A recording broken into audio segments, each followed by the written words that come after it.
more property. Oh, okay. From House of Property Yeah. and returned back. Great. This was sewage sludge. This was cardboard, and it's going to be loft insulation, egg boxes. This is energy recovery ash. It's brick. It's just a brick. Brick, Just a but grey brick. you'd think it was a brick in an 18th century culverted store.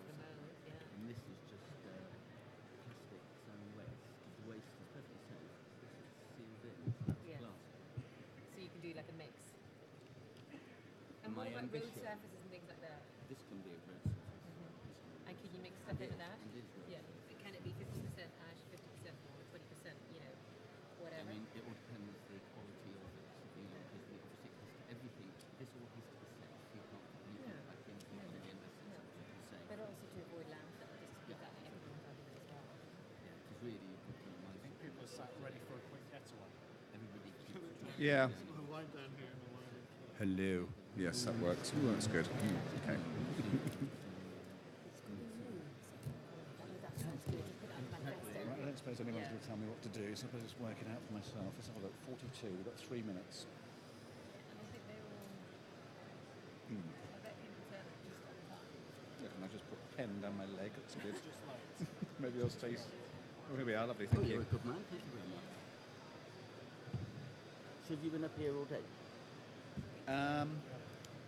We got here about 12, so a little while ago. Yeah. Because you're based in Nuneaton. Cambridge. Cambridge. This, yeah, down in Nuneaton and the office. I'm kind of, I live in Cambridge and came across with Sue from there this morning.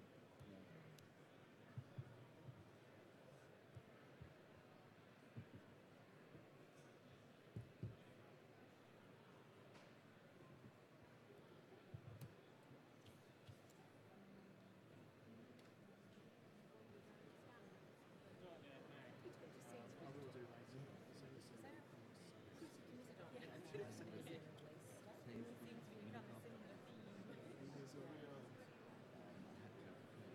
real They must have a lot. Well, exactly. Mean class. semi I mean, it's interesting. A lot of the plants are very I've been in a number of usually kind of buildings like that, but lots happening there. and effectively to treat and purify all the water used in their ecosystem, minimize back in, fix some other and drawing more water from the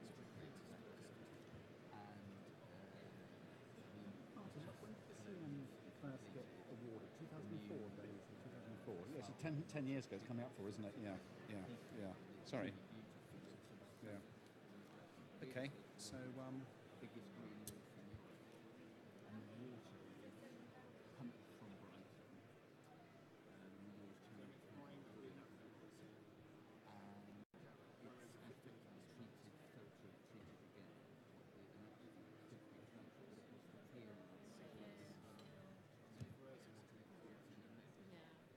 okay. Because at least the water is going out to sea. Pure. Yeah. But and could be used for, flushing loos, etc. Right? Even drinking or even bathing. They've got a new Good afternoon, everybody. Welcome to the session entitled Greening the Manifestos, asking the question, what must the parties pledge for a sustainable UK? My name is Tony Juniper. It's my pleasure to be here this afternoon in my capacity as the President of Society for the Environment and to chair a session including 4 expert speakers who are hopefully going to take us a little bit closer to understanding the answer to that question. Society for the Environment is an organisation with a royal charter, and it uses that platform to accredit the qualification of chartered environmentalist. We do that through a network of 23 professional organisations, and the aim that we have is to mainstream and professionalise environmental best practice across a range of different disciplines. So taking environmentalism from the ghetto and putting it in very mainstream disciplines, including engineering, surveying, architecture, biology, chemistry, farming, fisheries, forestry, and the rest. We've been on the journey for about 10 years. We've now accredited something like 7,000 chartered environmentalists through a very rigorous assessment process, and we're looking forward to chartering many more in the years ahead, and hopefully in the process putting environmentalism where it needs to be, at the heart of our economy rather than marginal to it. And putting the environment at the heart of our economic plans is very much the spirit of what today's panel is about. We're looking for proposals to bring green growth back to the fore. Many of you may remember in the run-up to the 2010 general election a great deal of discussion about how it would be possible to cut carbon, save resources, protect biodiversity, at the same time as growing the economy and creating a more competitive, vibrant business sector. That particular discussion has gone slightly off the boil in recent years, but it will come back, not least because of events unfolding around us in the real world. But to help get that discussion going between now and the 2015 general election, Society for the Environment, in the spirit of being a forum for debate as well as being the organisation that charters environmentalists, has opened a space that we are inviting people to join in, to debate and consider options, and through that process to publish a report in the autumn setting out some of the thinking that's emerged from the conversation we'll have with the very informed people who are in this room, on the panel, in the 7,000 chartered environmentalists, in the professional organisations, and more widely in society, so that we can put something out there before the parties finalise their manifestos, hopefully providing some inspiration as to how we might get back on track towards that goal of aligning environmental and ecological goals, which of course is the central mission of sustainable development. So what we're going to do today is to hear from the four experts on the panel. I'll briefly introduce those in a moment. This event is launching the process up to the autumn when we'll publish the report with proposals for the manifestos. So today really is to get the conversation going, to get some of the ideas onto the table. We'll be running a website, we'll be active on Twitter, trying to invite more people into the conversation so that we can come with a very rich set of ideas by the end of the summer, and to hopefully inspire something that we can recognise in manifestos next spring. So in terms of the panel today, I'll just introduce them very briefly in order of their contribution. They will say a little bit more about themselves if they wish as we get into their brief proposals. So first of all, we have here Martin Baxter, Director of Policy at the Institute of Environmental Management and Assessment, actually one of the first ever chartered environmentalists, I think number 2 in the world, quite an accolade. If you think about a limited edition painting and you've got 7,000 of them and you see number 2, you think that's a real collector's item. There he is. We should get him framed. Second, we have my dear friend and colleague Sarah Nolleth, who's the director of the Prince's Accounting for Sustainability project, bringing environmental and sustainability thinking to a whole new financial audience. Fantastic work going on there. We have Robert Hunt, executive director of Veolia, a company recognised for its leadership on sustainability. And last but not least, we have Julia Groves, who's trialling and indeed practicing innovative financing mechanisms for renewable energy through her work as managing director of the Trillion Fund. So I'm going to invite each of them to give us a few minutes each, then we'll have a little conversation on the panel, we'll open it to the floor, and then we'll wrap up hopefully with a few clear conclusions. Over to you. Okay, well, thank you, Tony. I think there is a saying that, first is a winner and second is absolutely nowhere. So being the second environmentalist in the world is not a particularly great accolade to carry, but being first on the panel does give me that privilege of maybe setting a more strategic view of what we might want to see from a commitment from the parties in terms of green growth and a sustainable economy. And I think for me, what I would like them to do is to set out what they actually mean by a sustainable economy. Because I think you could be forgiven for thinking that this was just about delivering economic growth, that it was just about purely financial metrics, and actually it was completely outside the scope of delivering a cleaner, greener environment and actually delivering social progress. So for me, I would like something around defining a sustainable economy in terms of delivering social and economic value in a low-carbon, resource-efficient way. I'd like to see one that operates within environmental limits. I'd like to see an economy and a society in the UK that was much more resilient to environmental change and one that respects human rights. I think when you start to frame an overarching policy commitment along those lines and drive that through different economic and social policies, then you start to integrate environment right into the core of decision making. I think that's exactly where it has to be. I think when you start to look at some of the big challenges that are going to be faced by the next government and the opportunity that will arise, I think the first one has got to be climate change. I think we saw yesterday the launch of the IPCC's second working group report on the vulnerability that we have to a changing climate on a global basis and the sorts of impacts that we're going to see. So I would like to see all of the political parties and their leaders commit to the UK being a leader in negotiating the next global climate change agreement, and I would like a commitment from all the party leaders to attend that conference in 2015 where we should be setting a global agreement and actually to lead from the front. Why do I say that? Well, firstly, I think that there are significant jobs to be had in a green economy. There are over 1 million people working in green jobs in the UK. The balance of payment shows that there was a 5 billion surplus from green business. And I think in a global race, it's absolutely critical for UK manufacturing and UK companies to be actually not only making our own economy more resilient, but actually rebalancing our economic activity with exports. So yes, I'd like to see us leading in climate change negotiations. I would also like to see us being a strong player in the EU in that regard, and that's probably ahead of the election, to be honest, because the next package in the EU will be finalised and go through voting this year.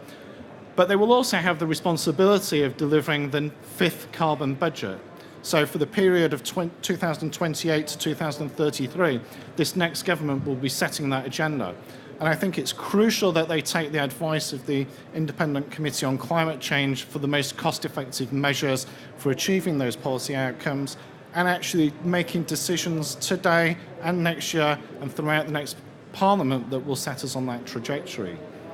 I think if you could be forgiven for looking at the budget a few weeks ago and wondering where the hell the green economy had actually gone. So you wouldn't recognise the number of jobs that were in there.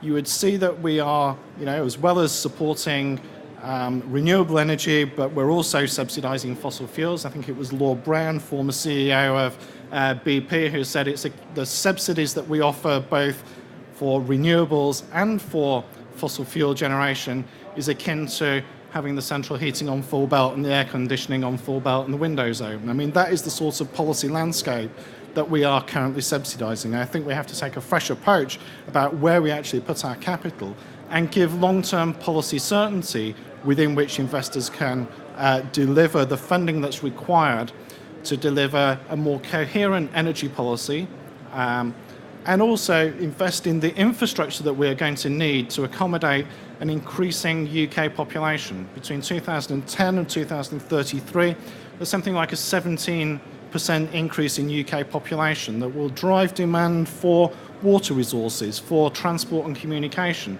And all of that has to be done in a way which will be done in a way which is far lower carbon. A couple of other things, if I've just got. You see, this is the benefit of going first. Yeah, I think we need other metrics other than GDP to measure the real success of the UK as a nation, one that delivers social value as well as economic value. So I think this is about how we develop, and it has already started, but put on a par the metrics around accounting for natural capital at a national level, and then start to bring in policies which will ensure that we don't undermine natural capital in forthcoming parliaments. And the final one is what I would call policy coherence and integration.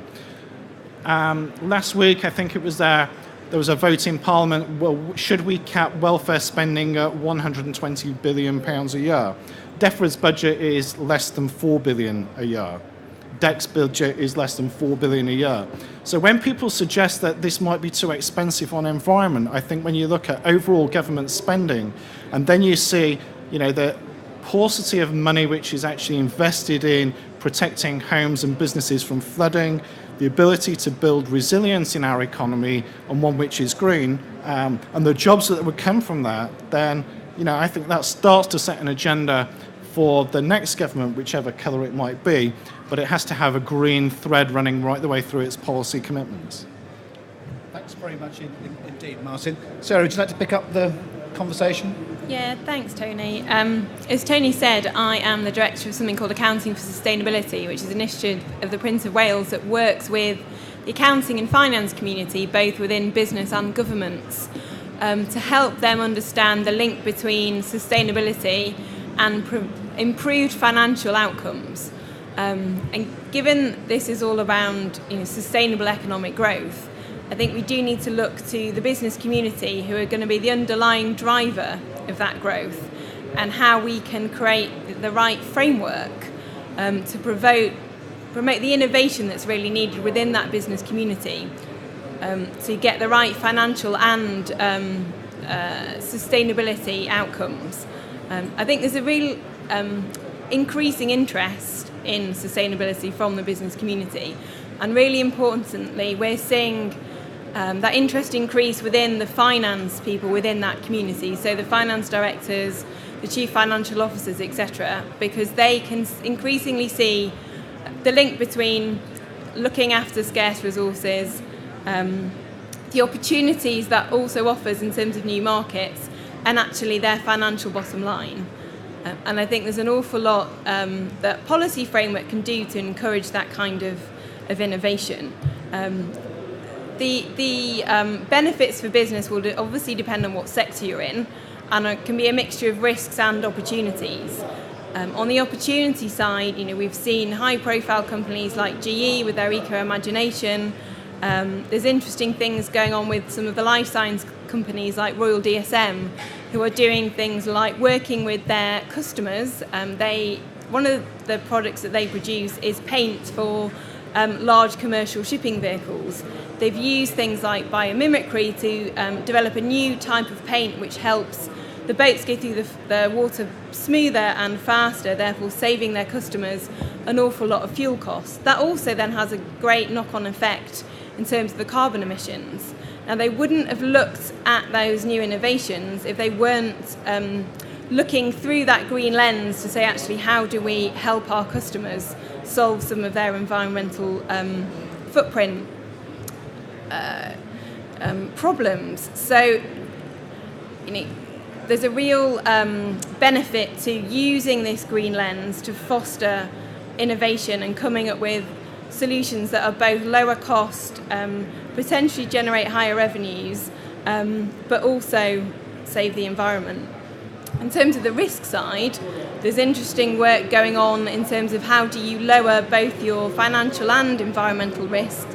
You get water companies looking at how they improve their catchment management by working with the local farmers to reduce the amount of pollutants that go within the water, so that they don't have to spend huge amounts of capital expenditure on building new water treatments, for example.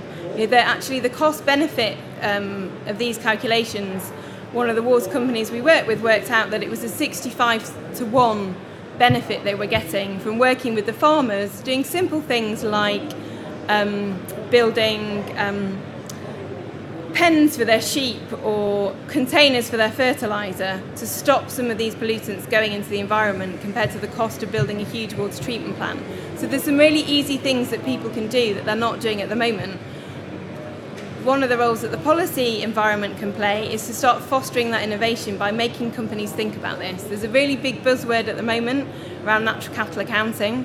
The government are thinking about this a lot at a national level. We do have government natural capital accounts. I came from the House of Commons this morning for an event for the MPs looking at what's actually going on at a national level, how they can take this further forward, and really importantly, how they can link this to what's going on at a business level. There needs to be much more done in this space.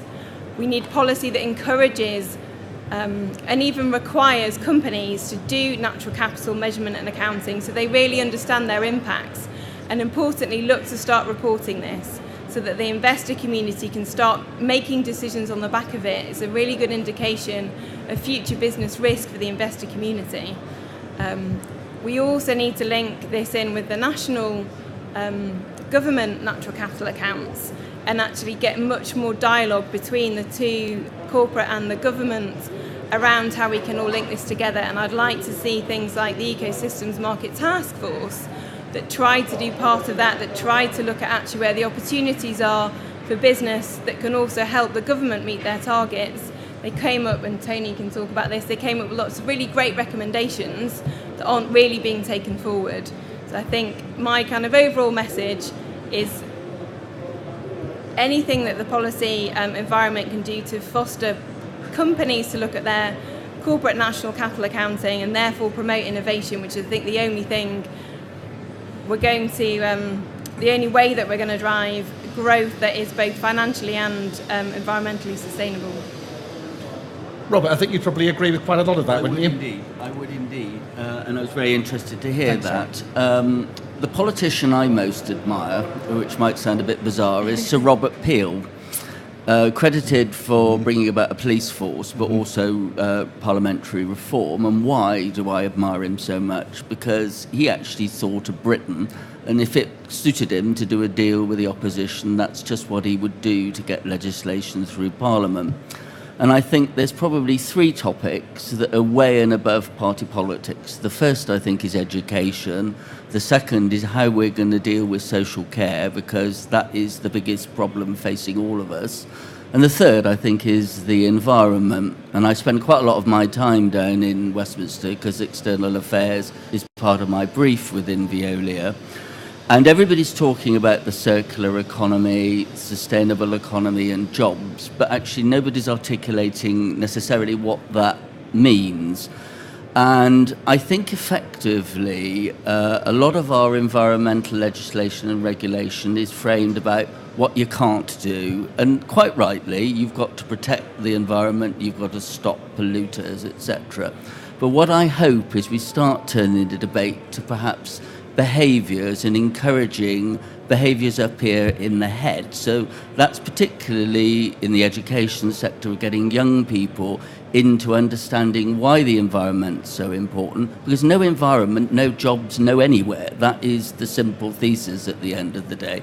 So that it's a question of getting people to understand what sustainability means. And I brought some props with me today. This used to be sewage sludge.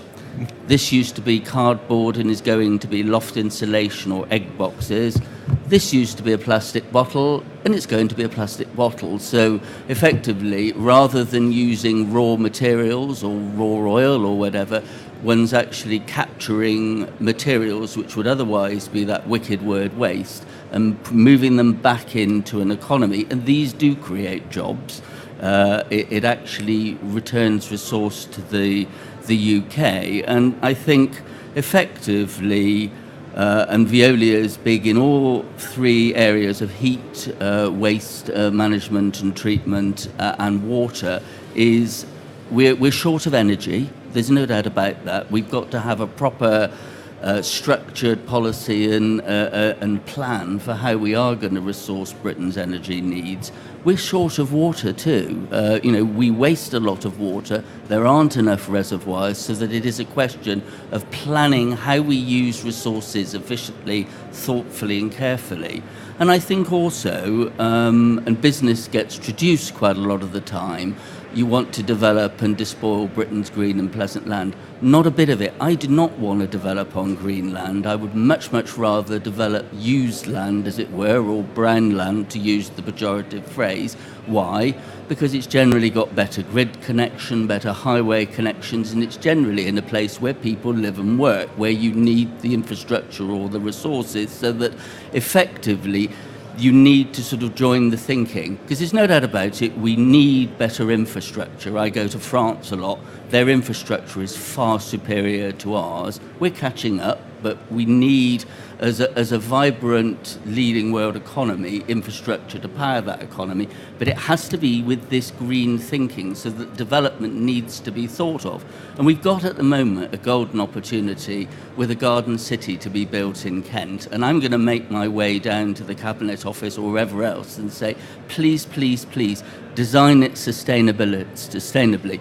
Capture your water, capture your rainwater, have a transport system that is the minimum that you need and isn't dictated by the car, but dictated by how people want to live. So it's really a question, I think, of getting a cultural drive from government. And actually, green isn't something that's precious or on the edge of thinking. It actually should be in all of our thinking, and actually regard the environment as something to be husbanded and handed on to the next generation, and we're only here for a short period of time. Use the materials wisely, turn it into a circular thesis and a circular economy in a genuine way. Thanks, Robert. You've got to reassure me that that sewage sludge has not been turned into bubble gum.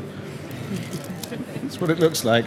What I generally, the examples I get are gaming chips. I don't know what people think I do in my spare time, but anyway, there we are. Thanks very much indeed. Julia.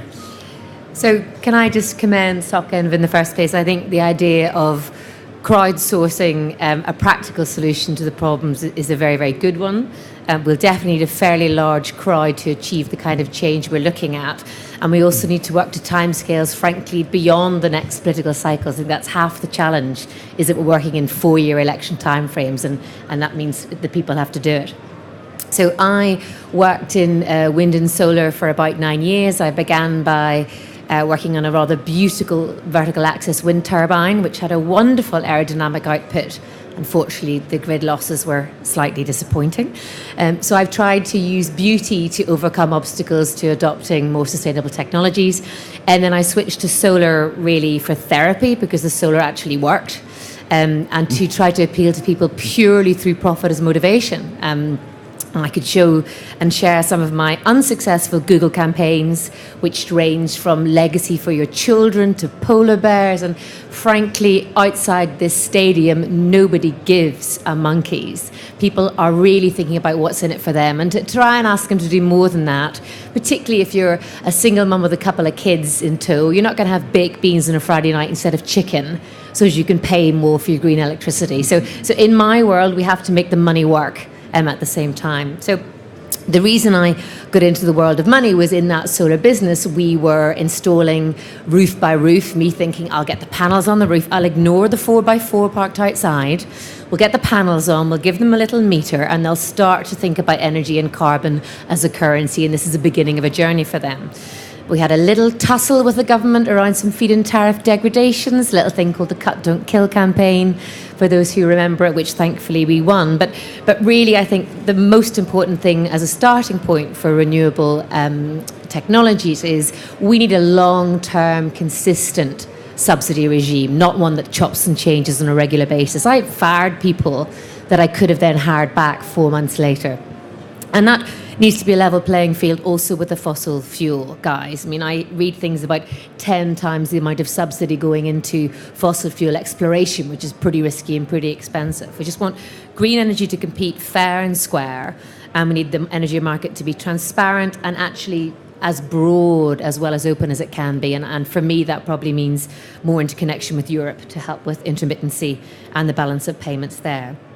But a lot of this for me is about the left hand talking to the right hand, which I realise immediately I say it sounds overly ambitious. But if we could get energy policy and fiscal policy to connect, that really would be something. We want to try and remove the barriers to people being able to participate. So Trillion Fund, which is our platform, is trying to get as many people, normal people, not rich people, normal people, to have a small financial stake in the future of energy in the UK. And we've had to work very hard lobbying the Financial Conduct Authority. I now sit on Her Majesty's Treasury's working group on ISAs, because that totally fits in my job title, to try and make sure the door remains open. The theory being that when each of us has a financial return of some kind from the future of energy, we've got something at stake. And, there are solar panels are wonderful. I get a check from Ecotricity once a year, but we have 4 million people renting in the UK who really can't influence their property or make it more efficient or plug renewables in, but who have a little bit of money that they could invest in somebody else's roof or a solar farm nearby. So the real breakthrough, I guess, last week was the announcement on ISAs, and you probably didn't see the word green in there, but the Treasury have agreed that from next year we will be able to offer energy loans and bonds under an ISA remit. And I've been trying to do green ISAs for a long time. I'm sure other people in the room have as well. And it's not just the fact that that makes it a good tax break, it's the fact that that ISA brand is there and the government is saying this is the kind of thing to put your money into. It's 22 million people have 460 billion pounds tied up in ISAs. We're hearing more and more about divestment.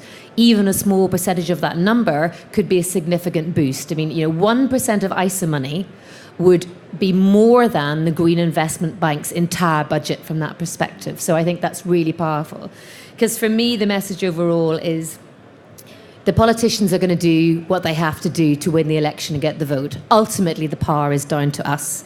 And if we start to move our money, whether we're switching away from the utilities who aren't offering green alternatives, or whether we're putting our money into solar farms and switching our ISA money across, by doing that, even a small percentage of change is enough to put the willies up the utility companies, just as it is the banks. So all of the messages for me are around doing whatever they can to facilitate engagement, which in some cases includes money. So 3 suggestions there. I'm a big fan of community energy and the right to buy scheme. They're looking at mandating that if somebody is building any energy farm near you, you have a right to participate. And I don't mean 1% of the profits from fracking. I mean a significant ownership and revenue stream coming back steadily, normally between 5 and 7% a year. And I think you'll struggle to get that in the banks. I think the Green Investment Bank mobilisation objective shouldn't be just about the amount of money they mobilise, but also the number of people that they can get to engage, because that's how we break down the barriers. That's how you get past NIMBYism. When there's a back in it for them, it goes kind of from this to kind of, maybe I don't hit turbines after all. And I think that also there's a lot that people like local government and actually some of the corporates in the room could do to lead the way, but to do it with their customers at the same time. So turning those customers into lenders and investors, but with match funding in place. If I think that every pound I put into a solar farm means Matalan will put a pound in at the same time, and it's coming out of my ISA, I'm going to do that purely for financial reasons. But then I have the nice dinner party story to talk about how I'm saving the planet at the same time. So for me, I'm afraid it's about the money. Very good. Thanks very much indeed. And actually, on that last point, Julia, I think if you think about what's happened since the last general election, exactly that has been the point of government. It's about the money.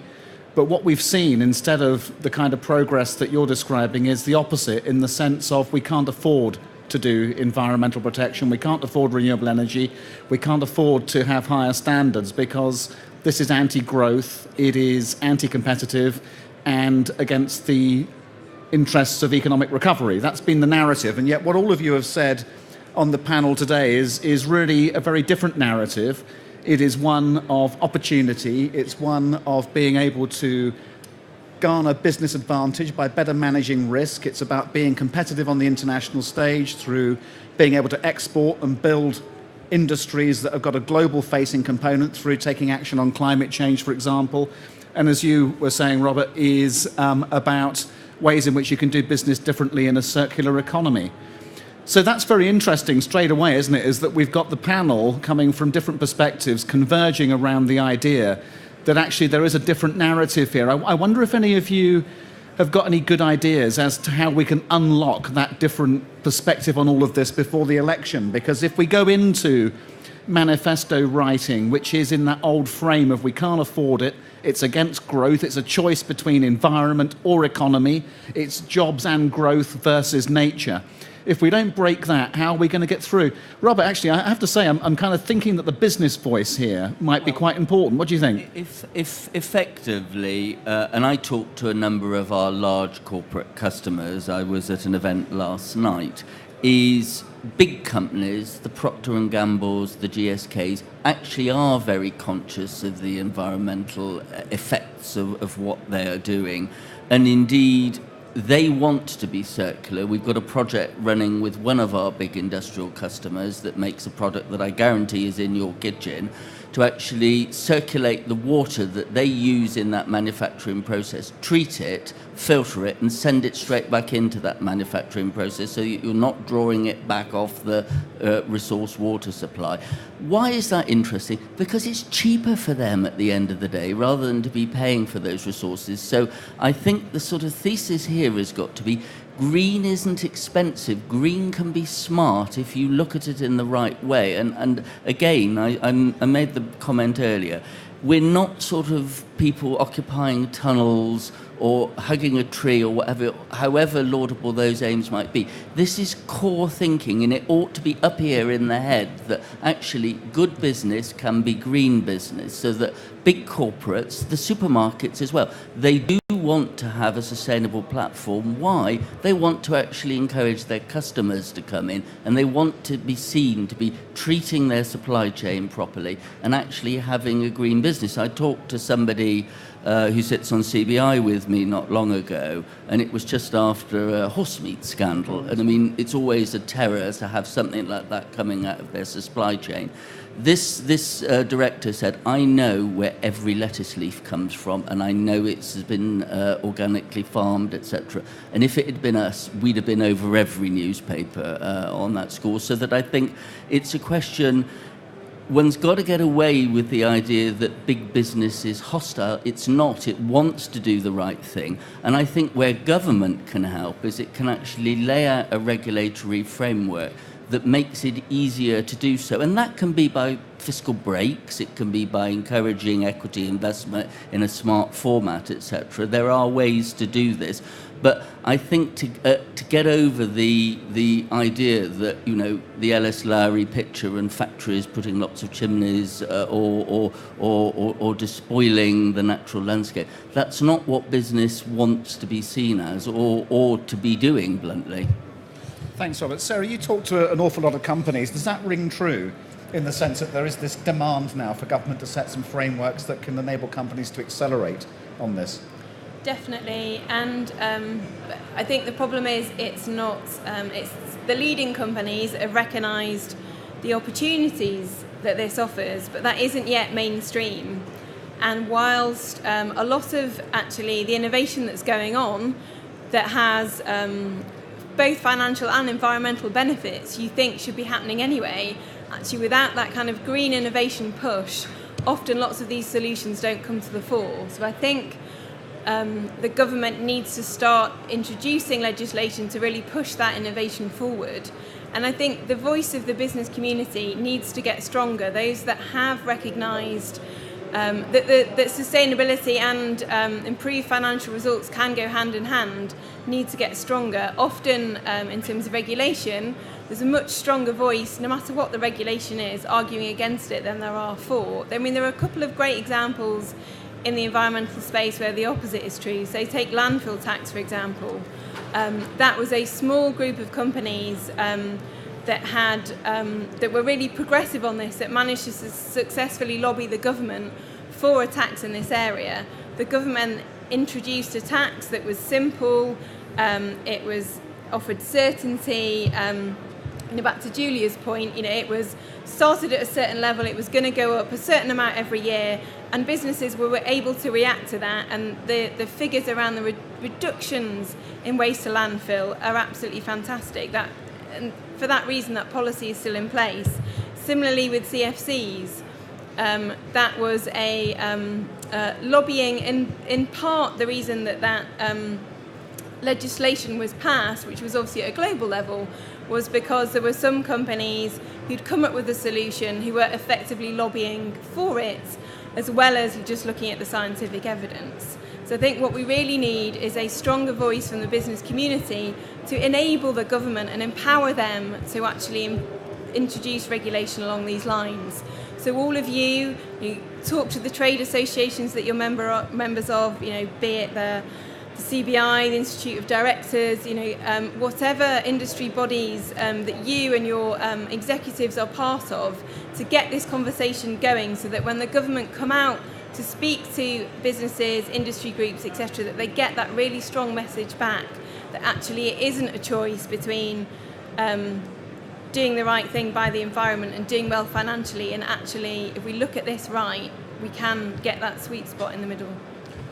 Indeed, and thanks for the reminder of the power of the landfill levy, and it's just worth picking up on that, because it's a very powerful reminder of how this is not a party political agenda, because if you look back on that particular tool, it was introduced in the Conservative Party manifesto in 1992, and it was introduced alongside the first carbon policies in the UK, the fuel duty escalator, alongside renewable energy incentives, and just gives you a sense that the political pendulum, when it comes to these issues, it hasn't got any particular one end of the spectrum or the other. It's right across the board. And I think, just as we think about where we can find support for some of these things, I think it's very important to remember that there is a natural heartland in all of the political parties on this stuff, actually, if the argument can be made right. Now, Martin, you mentioned a couple of very powerful figures that certainly get me very excited straight away, in terms of like 1 million green jobs, £5 billion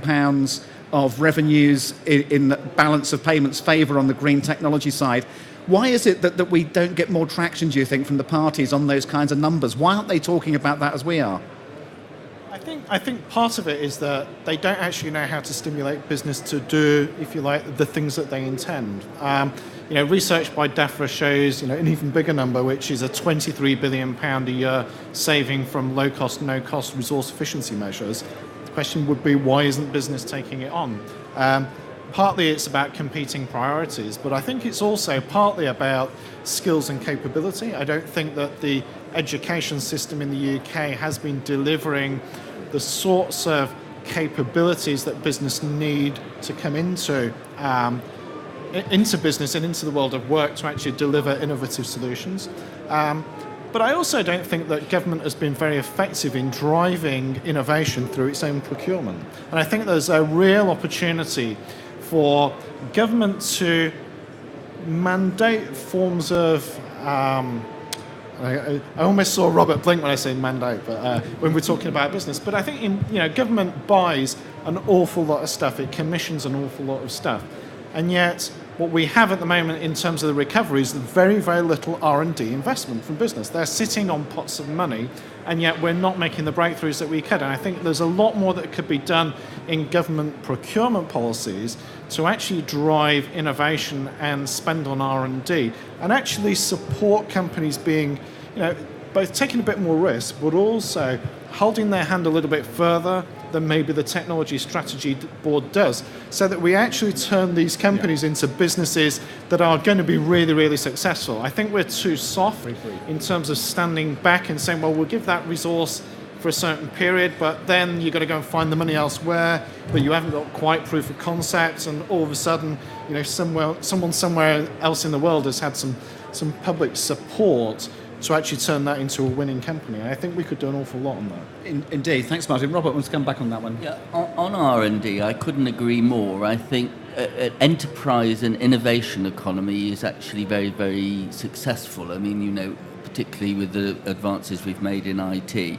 We have a dragon's den within our company, and we encourage people to bring ideas, and we booked some money to actually develop new projects. And this sounds very prosaic, but it's actually on message. A guy who works on a project in Shropshire said, we waste all our street sweepings. All street sweepings are technically hazardous and have to be treated, and you can't recompost them or reuse them. So we've built, and it looks like a Heath Robinson affair, and we're just about to build the second. But effectively, it takes all the aggregate, it takes all the glass, it takes all the ferrous, it takes all the plastic out of it. It takes the soil and the compost, which we then regrade. So effectively, even the rubbish from the street is actually going back into a recycling environment. And I found a very nice Georgian fork in the skip when I was up there the other day, so benefits as well. Great, thank you. Julie, just on listening to this, on the you know the kind of high narrative of political parties and the role of big business in shaping that, you're close to the public and where the people are at, the people who will vote on these manifestos. Do you see any sense of change of mood as you're trying to encourage more people to put small amounts of money into renewables? Well, in October last year, the British public put 25 million into solar farms directly, straight in, not through a fund or anything else. They literally went and bought or lent money to it. And the total amount of raised for renewables from the general public was £1 billion. So to some extent, they're talking with their money. I guess, like the rest of the panel, I spend far too much time in Westminster.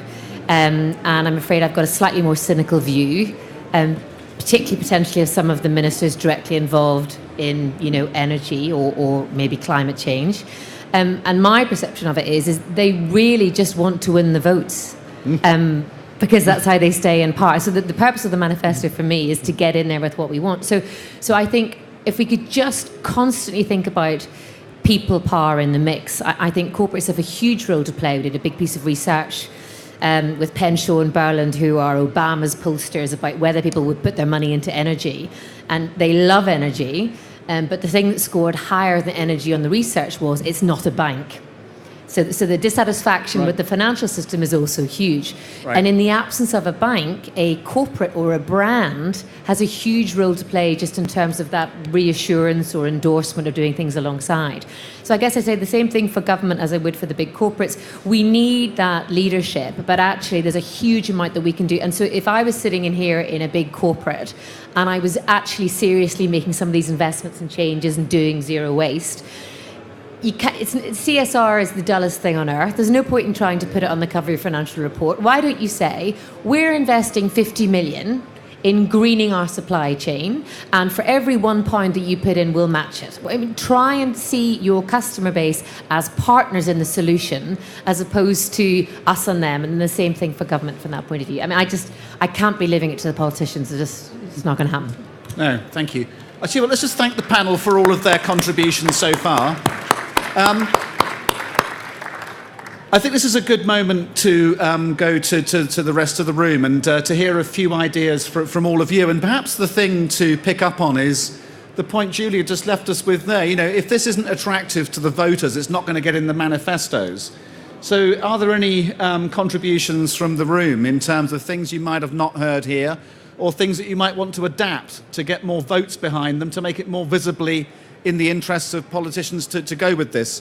There's a microphone just coming. Maybe if you just say your name quickly and then we'll know who you are. Thank you. I'm Sam Foster and I'm an architect from Scotland. I've set up my own business a couple of years ago and I'm a small business. What role do you think the small businesses have to play in greening the manifestos? That's not me.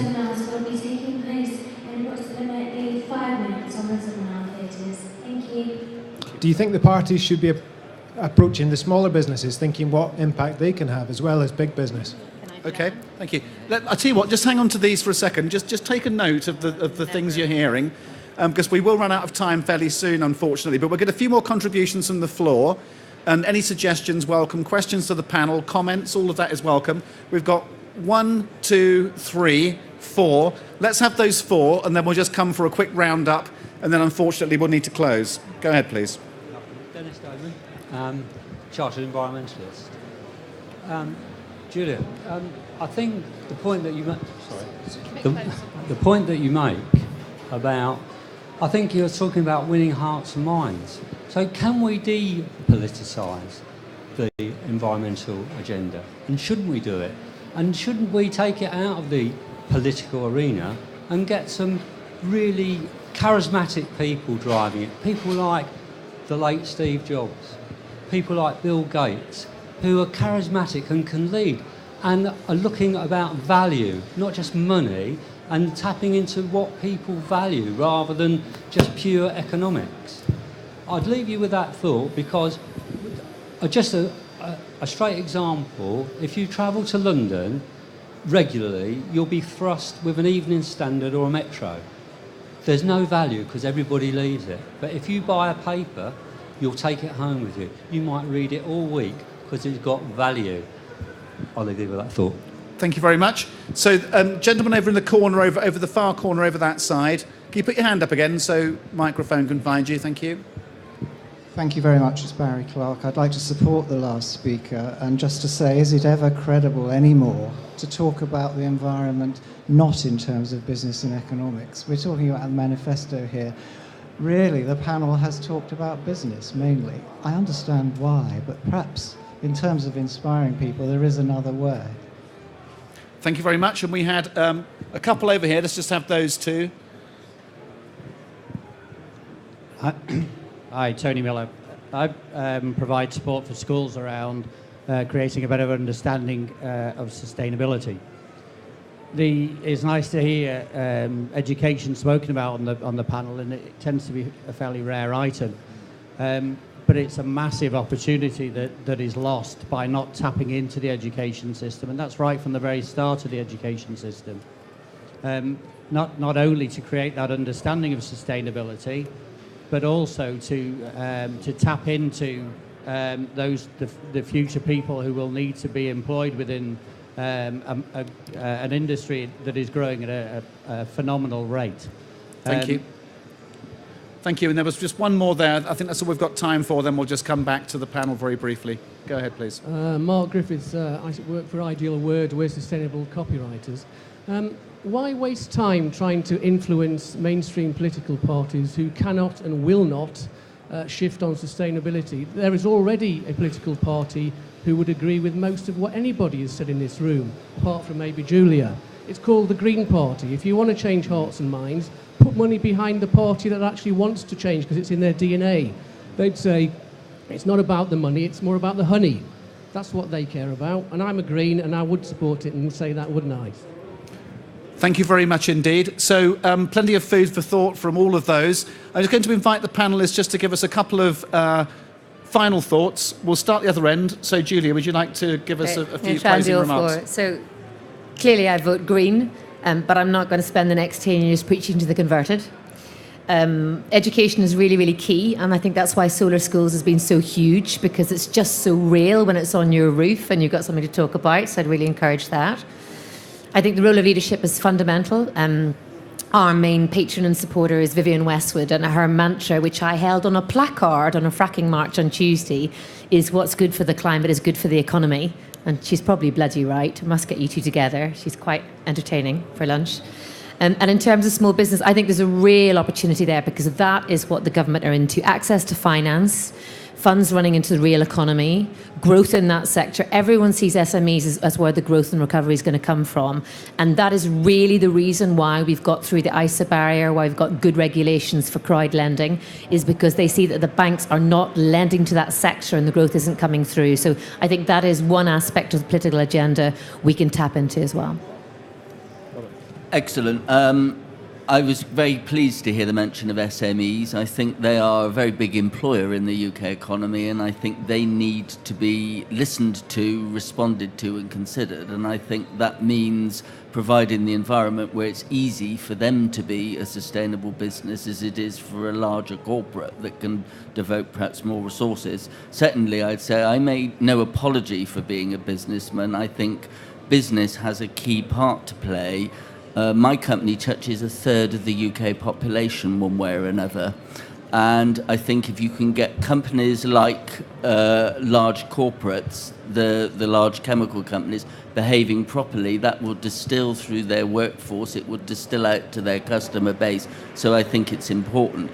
And I am actually a great fan of education. I think a lot of children come through our facilities. Key Stage 2 sustainability is part of it. If we're going to move the debate forward, young people are going to lead it. And I keep going back to this point, we've got to get it into people's heads that sustainability isn't something that's a creed or whatever. It's actually vital to our future existence. Thanks very much indeed, Robert. Sarah, a few remarks? Thanks, Tony. I'll keep this brief. Completely agree on the SME front. I mean, they're over the half the economic output of the country, and I think without greening the small businesses, we're never going to get to where we need to. And I think a lot more can be done of helping small businesses share their learnings between each other, and also helping some of the outputs that have come out of big business that do have more resources, more R&D budget, etc., and taking some of that to the SME sector. I also think it's important that we do start to look outside at party politics for some of this, and I think as soon as this becomes party political, and it is doing already, it then gets embroiled in all sorts of other arguments. And the basic message that we're all trying to give is that this is good for the economy, and that should be something that all the parties can get behind. And I think there are charismatic business leaders like the Richard Bransons of this world that are trying to do that at the moment. So doing all we can to support them. I also really think education is key. And one of the things that we're trying to do is to start educating, improving what the business schools are doing, improving what our accountancy professionals are doing. And I think this kind of environment and the qualifications are really important, because without education, we're never going to get where we need to be. Great, thanks very much indeed, Sarah. Martin, final word for you. On the education side, I think it's absolutely critical that we develop the creativity and the passion behind environment and sustainability with young people, because they're the people who are going to be, driving the country forward in the future. And I want, everybody who's a CEO in the next 20 years, 10 years, to actually have had this built into their very fabric of education and their DNA. In terms of SMEs, I think that they are probably the closest in terms of being there to voters and real people. And I think there's a real benefit to be had by engaging people in environment and sustainability and actually embedding that in the way in which they procure and they buy things. I think, unfortunately at the moment people buy on price and virtually price alone. So, the guy who mentioned about the paper and if you get something for free, people will take it, they won't use it. But actually, and the utility value is probably zero. And I think that's about changing hearts and minds. I just think the final point I would like to make, just in terms of broader sustainability that I would like to see in the manifestos, is the UK has done really well in terms of supporting international development to the tune of 0.7% of GDP under the Millennium Development Goals for international aid. And I think as we're talking about some of the, the UK's past and current policies which have global impacts on climate change, then that flow of money is absolutely critical to support, other people on the planet who've got to deal with the consequences of some of our procurement and buying habits. Thanks very much, and indeed thanks to all the panellists. So this is the beginning of the conversation that we've started with Society for the Environment this year, to be looking at proposals that we can offer to the parties later on in the autumn to be shaping the manifestos. Join the conversation on Twitter, #GreenGov we're using to pull the tweets together on this subject. And if you are interested in finding out how the conversation is going, go to the SOCEMV website, where you can also find details about how you might wish to enter the process of being chartered environmentalists if you are not already. So final thank you to our panel, and I hope you enjoyed the conversation. Thanks very much.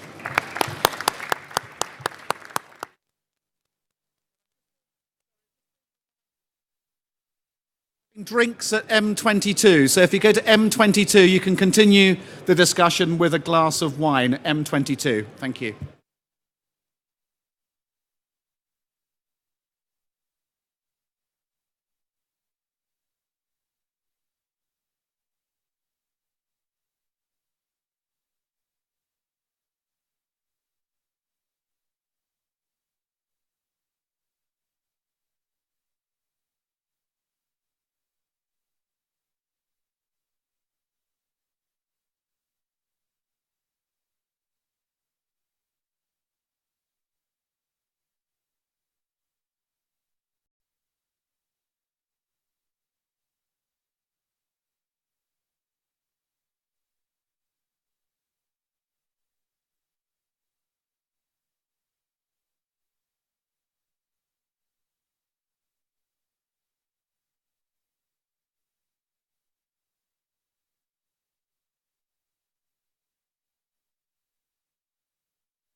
Well, good afternoon, ladies and gentlemen.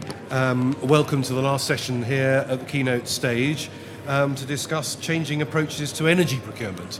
My name is Jeremy Nicholson. I work for the Energy Intensive Users Group, which represents large industrial gas and electricity users in the UK. But we have a panel here representing different business users from the supermarket sector, experts from those who are providing advice to consumers in the business sector, and from the energy industry itself. Turning first on my left, I think it will be useful to hear a few introductions. I don't think Tesco needs an introduction. Some of you may know James Somervell, who does a great job representing them at many such events, and always has interesting things to say. So James, over to you for your perspective on energy procurement. Good afternoon. Can you all hear me? Okay. Excellent. I wasn't expecting quite such a big crowd, I have to say, but it's great to see you guys here. So my name's James Somervell. I'm head of group energy buying for Tesco. So I buy around about 3.5 terawatt hours of power for Tesco across Europe, which includes the UK, which I'm sure you're all focused on today. Obviously a huge cost. So for Tesco, as with most large energy users, the cost of energy is a big concern. And our big kind of strategic issue for energy over the next 5 years are the increasing costs that we see, particularly driven by non-energy costs. So for us, our strategy is all about trying to mitigate that. And what we're seeing into the future, what we're seeing now, are new ways of mitigating that, new ways of managing our demand, shifting our demand around. And that creates challenges in terms of controlling our fridges, controlling our generation where we have it, but it also creates huge opportunities. And not just opportunities for us and challenges for us, but challenges and opportunities for suppliers, for third-party intermediaries, for technology suppliers. So it's a hugely exciting time. And I actually say I'd rather focus on the opportunities than just the threat of increasing power prices. James, thank you very much. And I think that figure, not all of us here may be intimately familiar with the terminology, but 3.5 terawatt hours per annum across Europe is an enormous amount of energy in aggregate. And I guess the responsibility of using that wisely and getting your energy procurement strategy right is quite a responsibility. Our second panelist here is Graham Frawley from manager of partnerships and buying group at EDF Energy. I hope I've got that vaguely right. EDF should need a little introduction as one of the famous or infamous Big Six, depending on which way you look at it. But the floor is open to you and to explain what you're doing on behalf of business energy consumers. Sure. Okay. So hello everybody. So as Jeremy says, my name's Graham Frawley, and I look after a team called Partnership Accounts. And Partnership Accounts is effectively EDF Energy's top 6 customers in terms of size and complexity. It's around about 21 terawatt hours per annum. I've got a team of around about 11 to 12 people supporting and making sure that we're looking after those customers in the way in which they expect. So I think from me, being asked to come along today and talk about the change in approach to energy procurement, and from my point of view, energy sales. I've been in this industry only for about 6 years, so across that course of the 6 years, I've noticed wholesale change compared with what I met when I arrived in the industry. So back then it seemed we were just getting used to CRC. I think more recently, further introduction of new energy policies, regulation, taxes and schemes and so on have added enormous amount of complexity into the conversations we're having with our customers. I think the contracts that we're structuring are getting increasingly complicated, and I think that may be a good thing. I think most of the time it's not, from my perspective. I think there's a clear case for us to look to simplify some of the work that we're doing. I think there's costs being added into the contracts that quite often when we look back and reflect on, is it actually adding value and real, tangible, relevant value? I think we can sometimes argue that it isn't. And so for me, that's a key point, and hopefully we'll drive a little bit of debate in today's discussion. Thanks very much, Graham, and I'm sure the question of energy taxes and regulations and the increasing complexity, which I'm sure is as much a headache for the energy industry as it is for consumers, will get more than a mention or two later on. Now, our third speaker, John Ferris, head of risk management at EIC. John, I don't know whether your presentation slides are materialised or whether you're going to be bold and present without them, but are you? Is the microphone all on the stand? And thank you.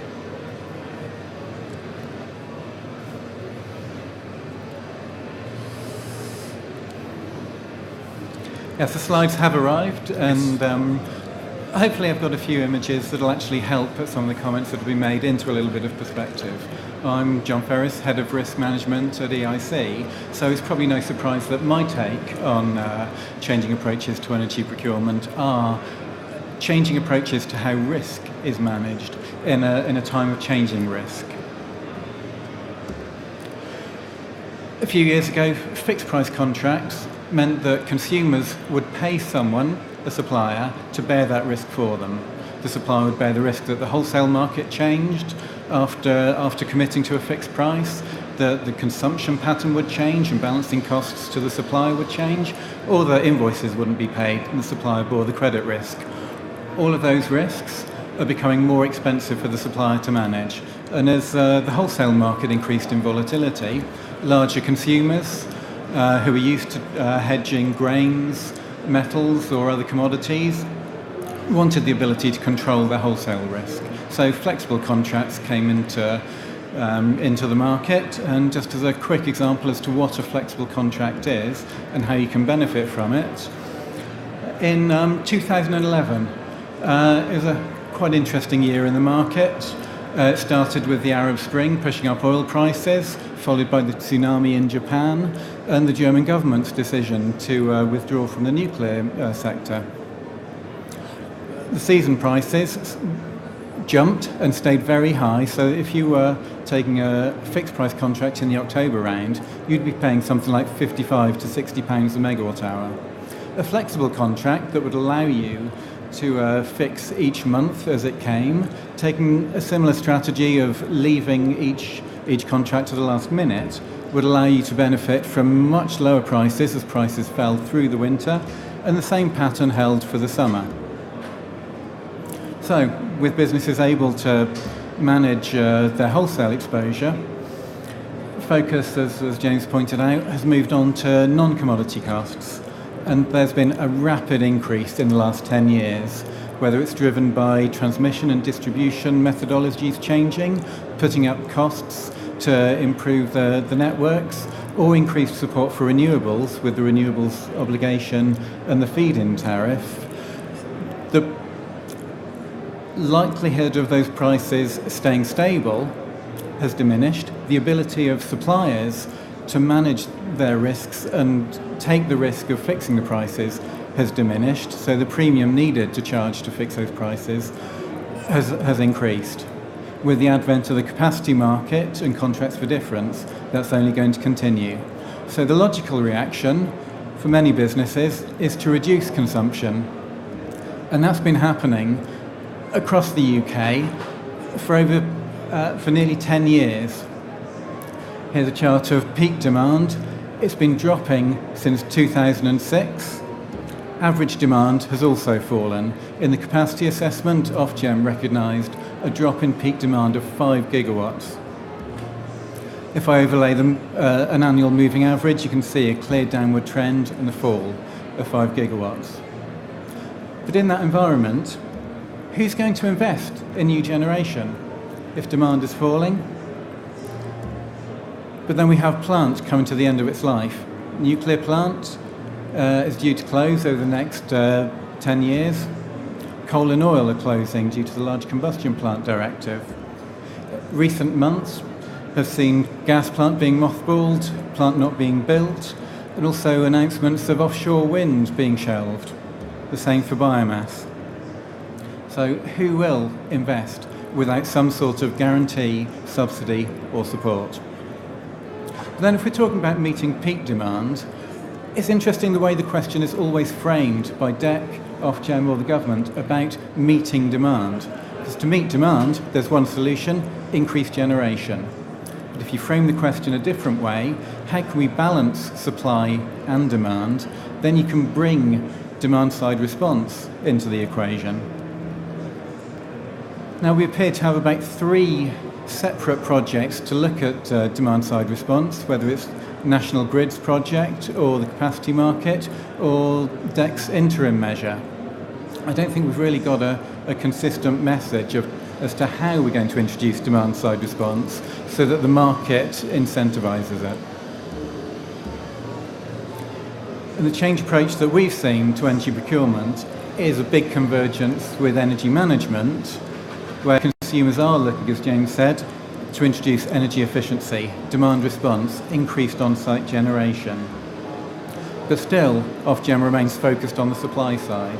When they talk about their market maker obligation, it was announced as being able to give market access to small suppliers and generators. But what about businesses that participate in the market? Because a market, an efficient market, needs a balance between sellers and buyers to work effectively. You can't just focus on the supply side. So we've seen customers integrating themselves into the energy market. We expect that trend to continue. Thank you very much. That's really interesting. Thank you. Again, the issue of complexity came up, and also the important issue of security of supply and replacing plants. And everyone here, I'm sure, is a great enthusiast for energy efficiency. Certainly am myself, and our members in industry are too.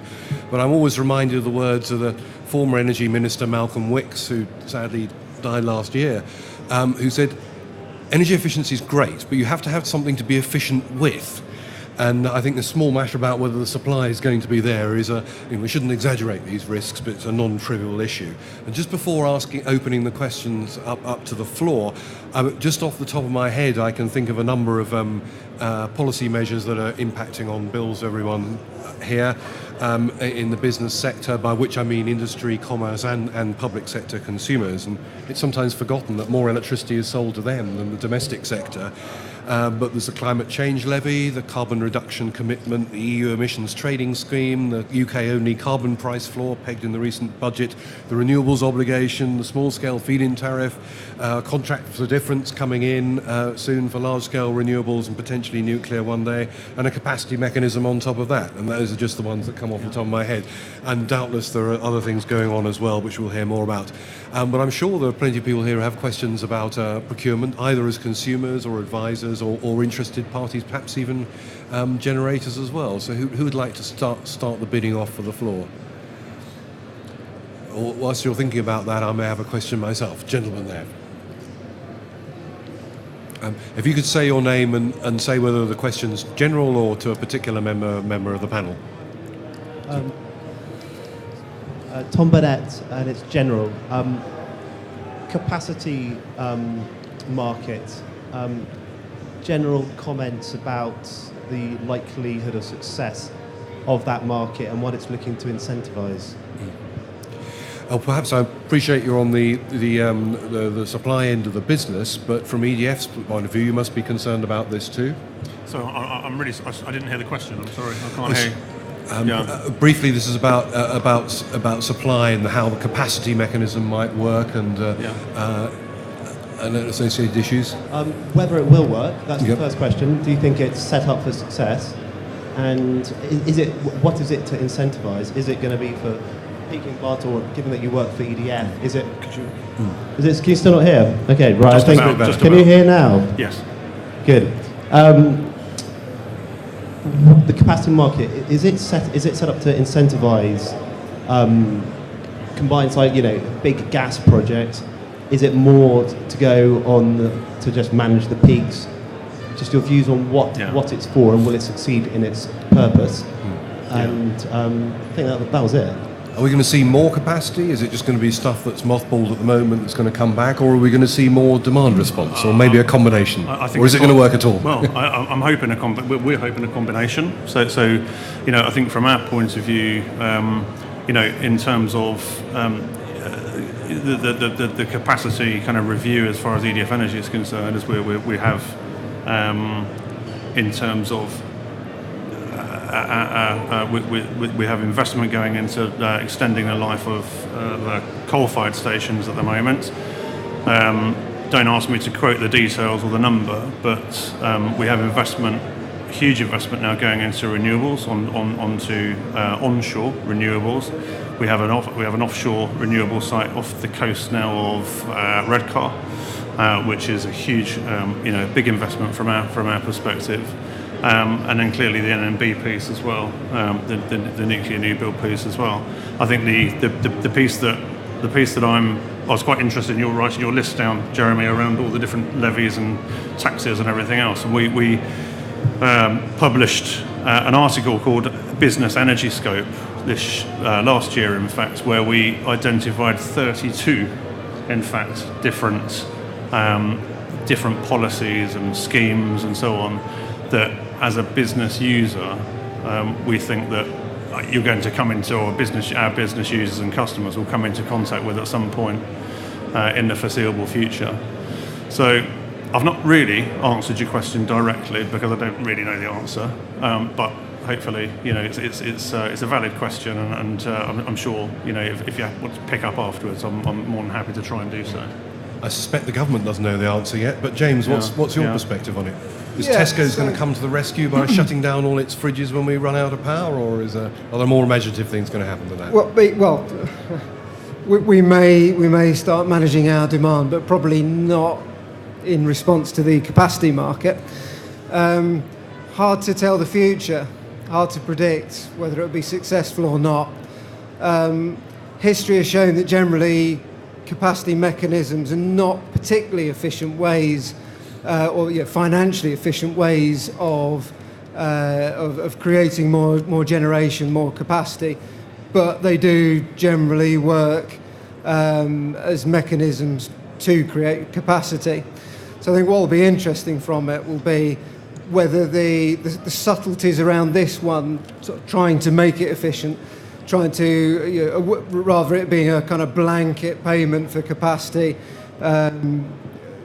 being something that's targeted towards the sort of most efficient new forms of generation, whether that will actually strike the right balance between the financial efficiency and the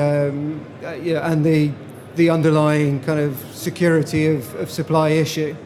So very difficult to say. I mean, undoubtedly it will generate some. I do have a bit of a concern about unintended consequences of any new mechanism that's introduced that's effectively a market intervention, because we've seen on many occasions, from RO to other things, feed-in tariffs and so on, where sometimes it's ended up costing a lot more compared to what it was supposed to deliver. But we shall see, I guess. It's an interesting perspective. So potentially the mechanism may work, in inverted commas, in terms of keeping lights on and incentivizing investment, but not necessarily with the economic efficiency that consumers might desire. John, is that a concern you share as well, or? I think my main concern... Are we being unduly pessimistic? I think my main concern is whether the lessons have been learned from trying to introduce a similar regime in the gas market. So where the interruptibility regime was changed to a system of auctions, I think we've maybe got 2 or 3 companies that got involved. And if lessons aren't learned and the capacity market is overly complicated, requires complex bidding in, then I think a lot of companies will just shy away from it. If they're bidding in, it does then come back to whether it's economically rational. And for me, I think if you turn the question around and look at what we're trying to answer here, if we're trying to meet peak demand, there are 2 ways you can do it. You can build a power station that might be called on once or twice a year. That's a huge cost. So if that cost could be shared amongst businesses to their benefit for providing that same service, what would they get? Could they provide it at a lower cost than constructing new capacity? I think they probably could, and it would be a cheaper way of doing it. Interesting question. Traditionally, there's probably been more demand response in the heavy industrial sector than any other part of the consumer spectrum. But I've not noticed there being a stampede from our members in heavy industry to engage in this. They've been turning up to the seminars and so on, but whether that'll result in more demand response than is already out there, an open question. Perhaps there will be elsewhere. Any further questions from the floor on this or other topics? Gentleman at the front here. The mic is on its way.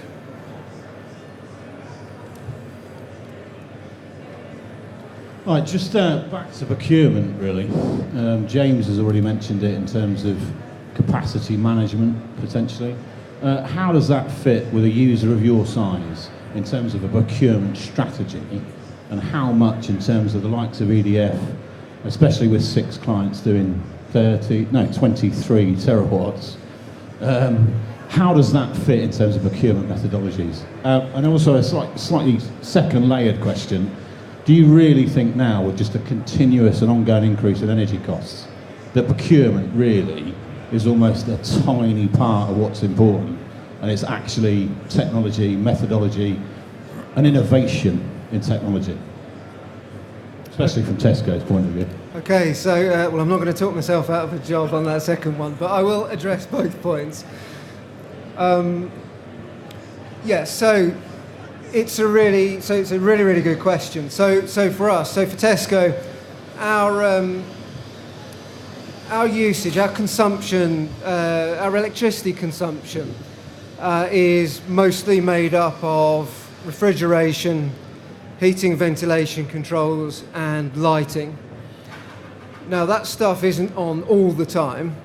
We do have a significant base load. It's around about 300 megawatts of base load, which is, for those of you who are into that sort of stuff, so it's a significant load, but it's not on all the time. We do have the ability to change the way that we run our fridges, to change the way that we run the heating and cooling within the store, and that gives rise to a fairly significant capacity for us for being able to shift that usage around during the day, whether that be actually permanent everyday shift to flatten out our profile and avoid higher charges during the sort of high red GEOS periods and so on, whether it be for traditional stuff like triad avoidance, whether it be to take advantage of spikes in peak prices at the peak times of the day and so on. There are 2 challenges around using that. So getting beyond the fact that we're using stuff that's designed for our shops, and the customer will always lead the way that we do our business, and an energy strategy will never lead kind of the way that we run our business. Absolutely. So it has to fit in with that. That's a challenge. But the challenge that's applicable, I think, to everybody when we're talking about aggregated, small-scale demand-side response is, first of all, getting to grips with the complexity of it, which are around getting the controls in place, having the equipment in place, so fridges that won't break down if you suddenly shift their patterns around, having the controls in place and the communications in place to be able to shift the load every few minutes without interrupting the core purpose of that piece of equipment. There's huge complexity there, and actually that, pointing to your second question, actually a lot of the innovation needs to come to make that happen, because at the moment nobody really has a full solution to make that work, and that's sort of one of the opportunities, I think, for everyone in the market, including a lot of technology, smaller kind of players and so on. And that creates a challenge also for what we call monetizing the benefit of that shift. So one thing is being able to do it in the first place, the technical challenge. The second bit is actually making any money from it or saving any money from it.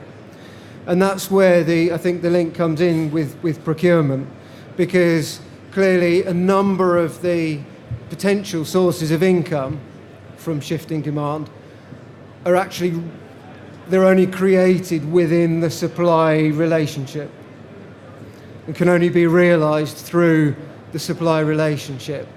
And that creates, as I said, that's a challenge for as a buyer, and that's really sort of my commercial challenge. And I think into the future, yeah, you're quite right as what's the relevance of procurement into the future for energy kind of risk management, buying and so on. It changes to address what I've already discussed, but also I think it's important to bear in mind that although the wholesale market looks like it's been sleeping over the last couple of years and has been relatively benign, relatively stable, don't think for a minute that it's dead. And some of the capacity shortages that are predicted over the next few years, 3 years' time and so on, one of the potential impacts of that is volatility in that wholesale price. And I think it would be wrong for any organisation to think that that threat has disappeared. There's just new threats rather than the old ones going. So, new threats, Graham, do those sort of comments resonate with you in terms of your other large Big Six key accounts for EDF? They absolutely do, and I think one of the things that we're finding, and I'm guessing our competitors are finding now with almost all of our larger I&C customers, is that we're no longer talking about when we're negotiating either new contracts or we're renewing our existing contracts. We're no longer talking about how competitive can we be on a management fee. We're talking in a lot of detail. The negotiation becomes very much a collaboration between the parties around what's right for the business, what's right fit for that particular type of business, and the introduction of the engineering side, the introduction of the demand side is becoming more and more prevalent. And that's something that sets a number of challenges for us. So not only the obvious challenges around having the right kinds of skill set within the engineering side of our business and the right kind of knowledge around that piece, but also people that are looking after our customers. So getting right back to basics. So our account managers, our sales managers, and so on.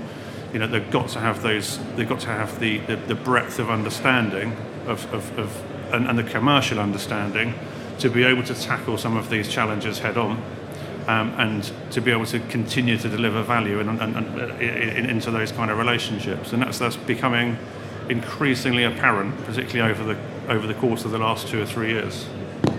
John, from your perspective, these other issues about technology and costs coming in elsewhere, does that mean procurement is less of an issue compared to all these other costs, or does the complexity and volatility that we've heard about, does that mean procurement's become even more of an issue? I think it has to be both. Traditional procurement, in terms of going to a supplier once a year and getting them to compete on management fee, is becoming less important. But with technological innovation, we need to see and we need to drive, on behalf of our customers, innovation in procurement, in the solutions that the suppliers can provide to help share management of the risk, so that the risk can be borne by the party who's best capable of managing it at that time. Historically, it used to be the suppliers. That is changing and becoming a lot more fluid. Thank you. Any more questions from the floor on this or related matters? A lady in the back row. Hi, my name is Kath Manning from Bromsgrove and Redditch Council.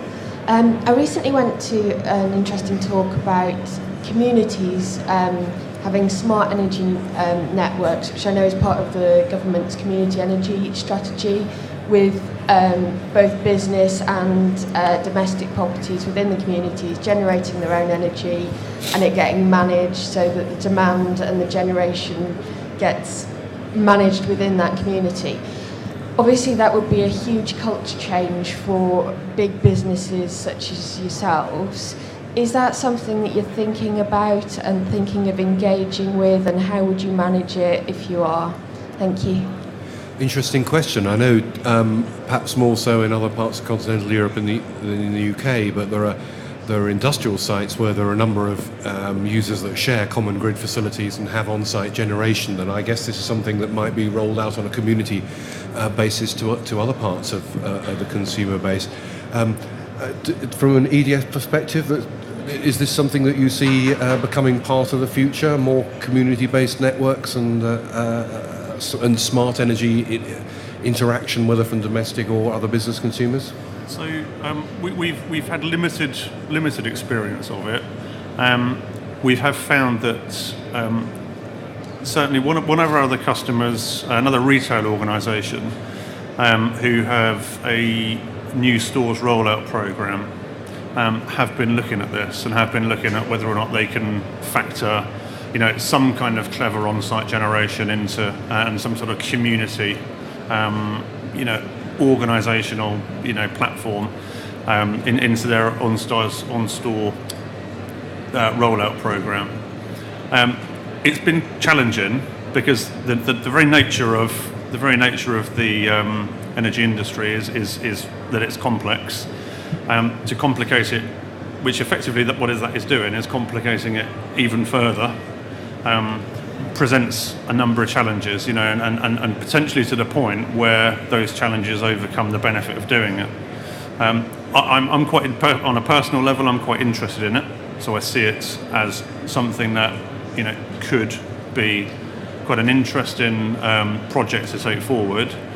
And I think from a supplier perspective, one of the things that we have to be relentlessly looking for and seeking and hunting down is ways of innovating and ways of setting ourselves up over and above our competition. So these kind of ideas where we have good links into the network operators, where we have the right sort of skill levels within, across the breadth of our business to try and sort of generate activity and interest around such projects, we'd definitely be interested in doing it, more of it. But I think if I was to summarise, I'm not convinced yet that the challenges will outweigh the benefits.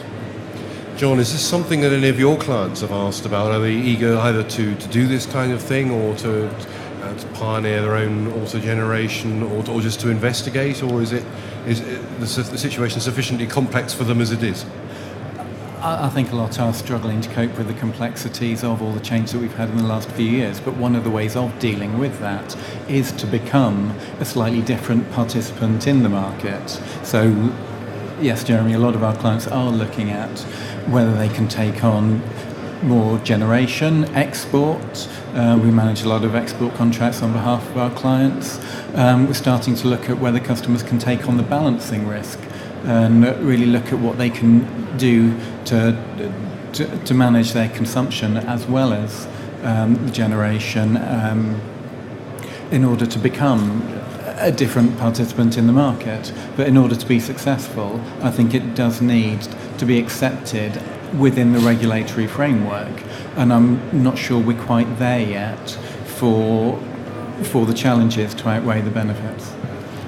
And James, for an estate like you have in Tesco's with a very large number of distributed sites, does that make it more or less likely that you're going to go down this route, do you think? Well, I mean, it's not mystery for us because we already have several mixed-use schemes, not so much at distribution centres, where the scale would make it work, but actually we have a number of stores that we built where we generate our own heat and power and on-supply that to domestic properties and other businesses nearby. But to echo the comments from John and Graham already, the big issue with it is that it is quite complicated. It's quite complex to do it. It is a bit of a distraction for the business. We do it because we have the scale to do it. So to make it more widespread, it needs to be made simpler. Thanks. And a lady just to the side, conveniently near to the microphone. Hi, Beth McEwen. It's a general question to all of you. You've all said that you think simplification is needed. What do you think the key things are to deliver that? Sorry, the start of the question didn't quite. Of all the things, You've all mentioned that simplification is needed. Yeah. So what's the key things that you each think should deliver that for the market? Key simplifications. John.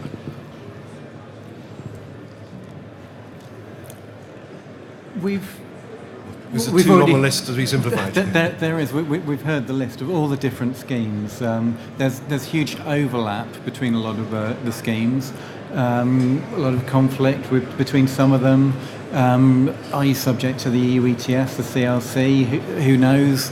You might be this week, not the next week. So consistency will help bring simplicity, but also rationalising, reducing the number of schemes that affect the market, and as James said earlier on, reduce the amount of intervention in the market. I think we need to set clear rules that can be consistently applied, that every participant in the market can operate by, and then maintain those for the long term.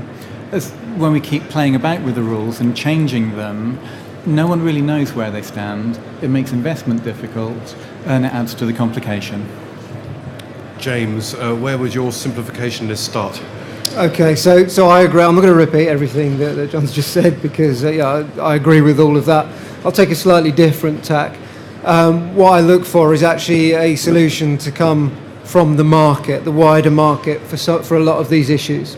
And to take the last one we just discussed,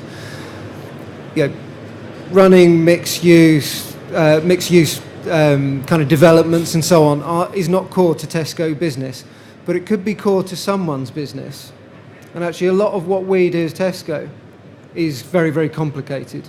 The logistics, the data behind Clubcard and so on. And what we do is we make it simple for our customers. And I'm sure there's a huge opportunity for the market to respond to that, to take something that's difficult, whether it's demand-side response, other things. There's niches, there's big things. To take those and make something simple that works within the framework that we've got. And from EDS perspective? So, a few months ago now, I did ask my team to do some analysis on customer contracts that we have up and running in terms of the clever, innovative functionality that sits within those contracts. And much of that innovative functionality costs money. So ultimately the customer pays to have features put into the contract. And a large degree, or to a large degree, those features were not being used. And I think, my take on it, I agree with absolutely everything that James and John have said. And in terms of the wider market approach, I think from an energy procurement and from an energy sales perspective, we're almost, I believe, at a bit of a tipping point where we're thinking that innovation equals simplification, almost. Because we've gone through this curve of the last maybe 7 or 8 years of flexible contracts, not really changing much. It does what it does, and we're adding ever and ever increasing clever functionality and exciting, innovative functionality into these contracts.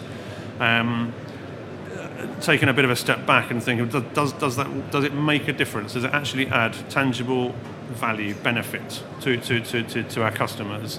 And I'm not sure what the answer is, but I think it's one for debate. And so we can't do anything about the schemes and the taxes and everything else at the moment. But what we can do is potentially we could drive cost and complexity out of our own energy contracts. Very interesting question. I'm reminded, some of you here may recall the TV comedy series Yes Minister, when the senior civil servant Sir Humphrey was often tasked with simplifying things or introducing cost-cutting measures which normally made things more expensive than they were to begin with. And I sometimes wonder if some in government have watched that thinking it was a training video rather than a satire, because at the time of the energy market review, the proposals put forward by the incoming coalition government, one of the objectives was to simplify things. I'm not quite sure how many more policy measures we've got, but there are a hell of a lot more as a result of that than we had to begin with. And I think the problem is that once you start searching for perfection these things, you actually lose the principal thrust of where you're going. I don't suppose it makes it any easier for the investors either. Right, next question.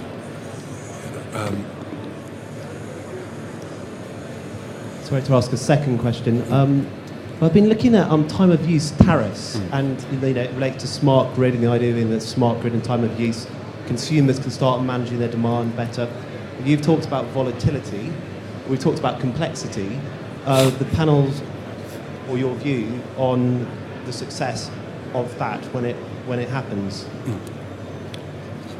Graham, time of use tariffs. Is there going to be a revolution on time of use tariffs? Is the domestic sector going to take to them the way industrials already do? Or?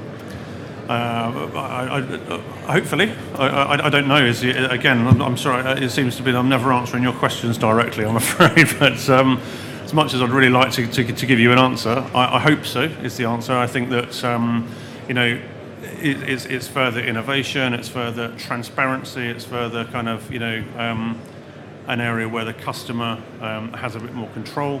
So yes, I hope it will. Whether or not, I think time will tell, I guess. James, are you more optimistic time of use tariffs might change either consumption in your sector or in other parts of the consumer base? Well, okay, so I think there's a technical issue of deemed profiles within the non-half-hourly sector being actually moving away from deemed profiles in the non-half-hourly sector before it becomes possible to realise within the industry the benefit of time of use tariffs. My view on it is that yes, there is a lot of potential there. I think there needs to be some clever ways to realise that potential. It goes back, so simplicity thing for me is important. For end customers, obviously at Tesco we have lots of customers, not electricity customers. The things that work for us are the things that customers understand, that they buy into, they understand why they're doing it, that they understand the benefits, and it's easy for them to do. So if introducing new tariffs requires customers to understand the half-hourly electricity market in the UK, it's just not going to work.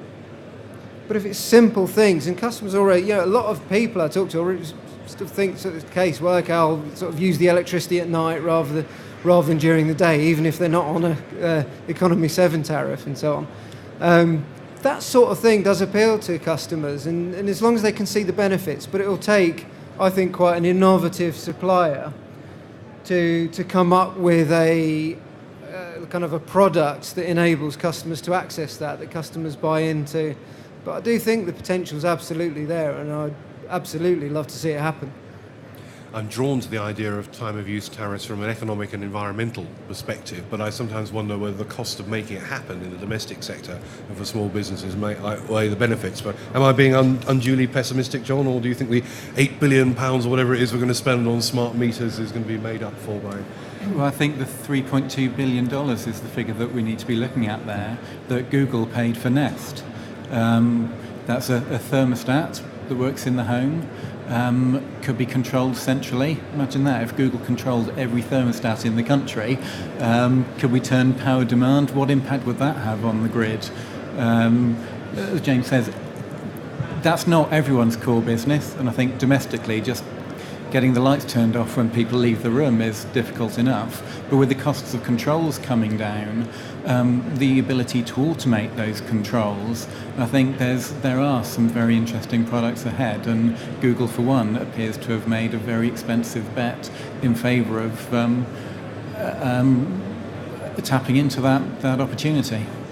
Well, that is interesting. Whenever you see, whether it proves to be a good investment or not, but when you see people risking their own money like that, particularly from a relatively successful firm, it does make you wonder if there's perhaps more potential in certain areas of this than others have realised. Certainly the idea of being able to use one of these things one day to make sure that the heating's on by the time you get back home, or that you can control various other things and put the dishwasher on overnight, wherever it happens to be, whether you're there or not. All sorts of controls we have in vehicles and other aspects of our lives that we don't in basic buildings, and one would have thought there's huge scope for making that more price responsive, albeit with the added problem of complexity. Not everyone's necessarily going to want to do it. But maybe we'll all get excited by those sort of apps rather than playing games or whatever else people do on these things. Any further questions? Gentleman at the back. A couple of you have mentioned how you think that, in effect, the government should keep its nose out a little bit and stop introducing things that are overcomplicating things and making it more difficult. I have a little bit of an issue with that, because all they're trying to do really is facilitate people becoming more self-sufficient and less reliant on big energy companies and things. And I'm not for a minute going to be an apologist for the government. This is not what they do, and they don't do it particularly well.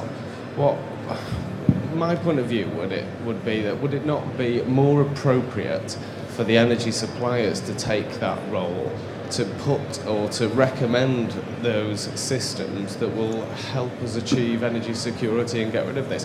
Why is it left to a government who are fundamentally not qualified to do that, when we have energy companies that could potentially be much more proactive about it?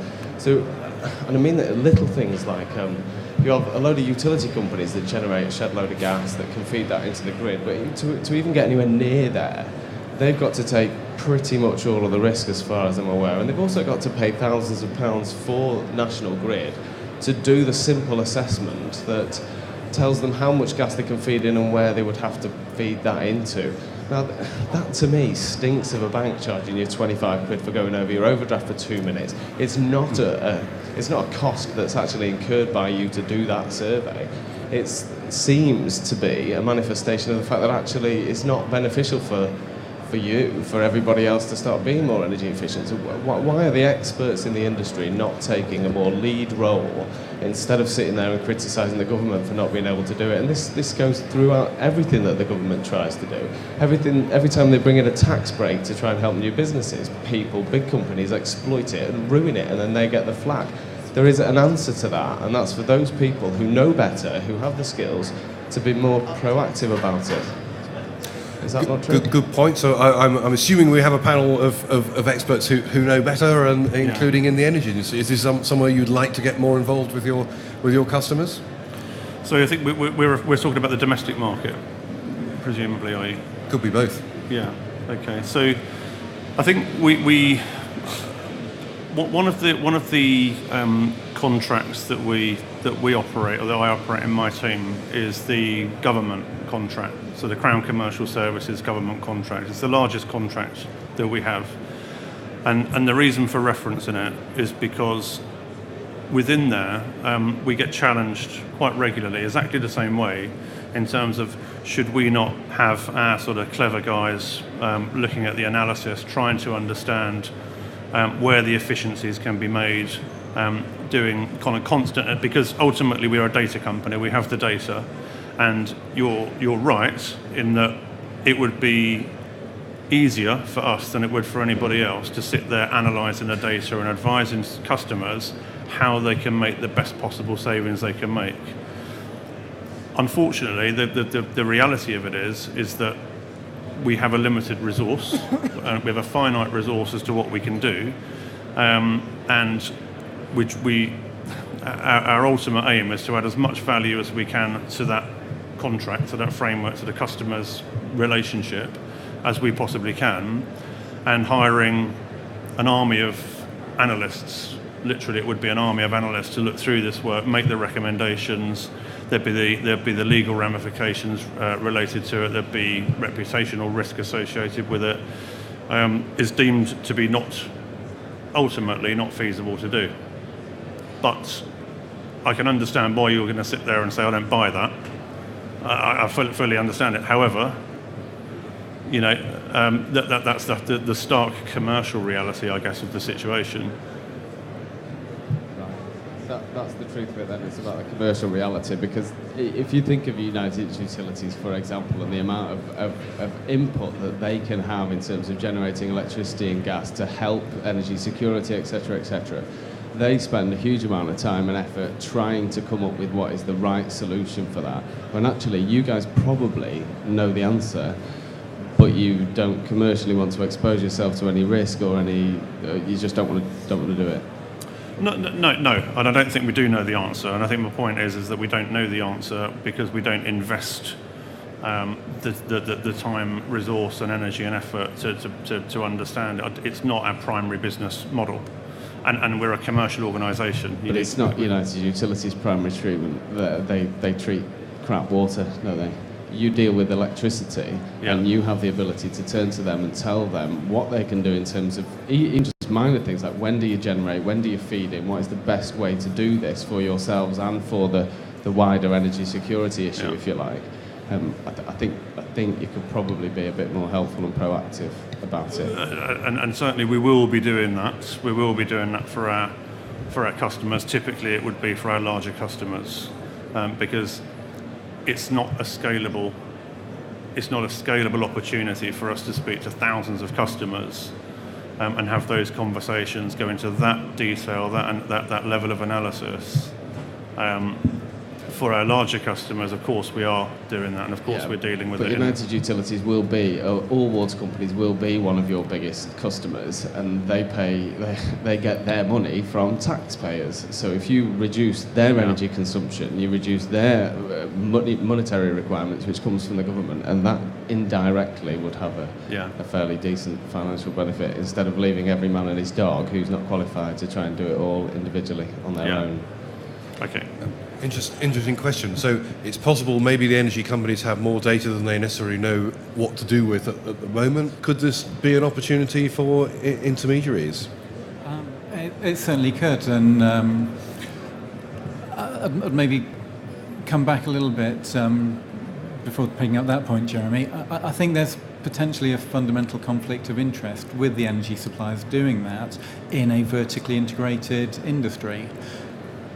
If their primary business is to sell the output of their generation, there is a disincentive of the retail arm to help customers reduce their consumption. And I'm saying that having worked with Graham for a number of years on a number of projects. He's someone that I know personally tries to do the best by his customers, but within that restriction of being within a vertically integrated company, there is a limit to what he can do.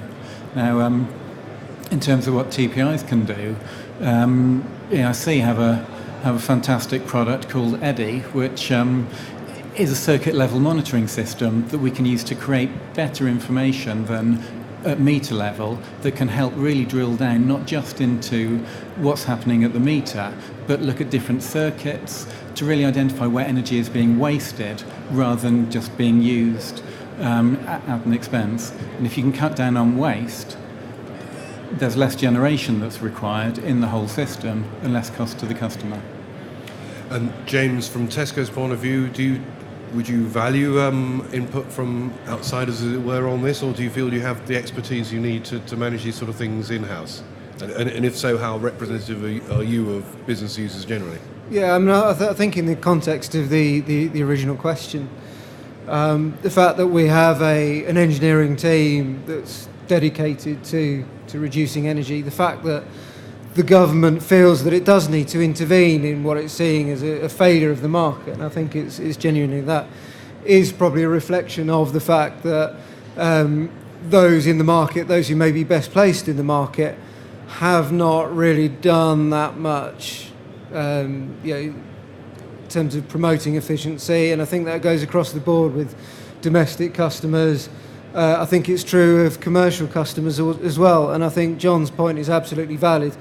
The reason for that has been that the commercial and strategic focus of the supply businesses has just not been on that area.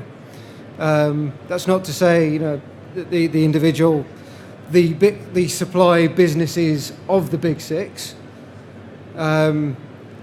It's not that they don't want to be involved in. It's not that they don't want to do that and offer something more to customers.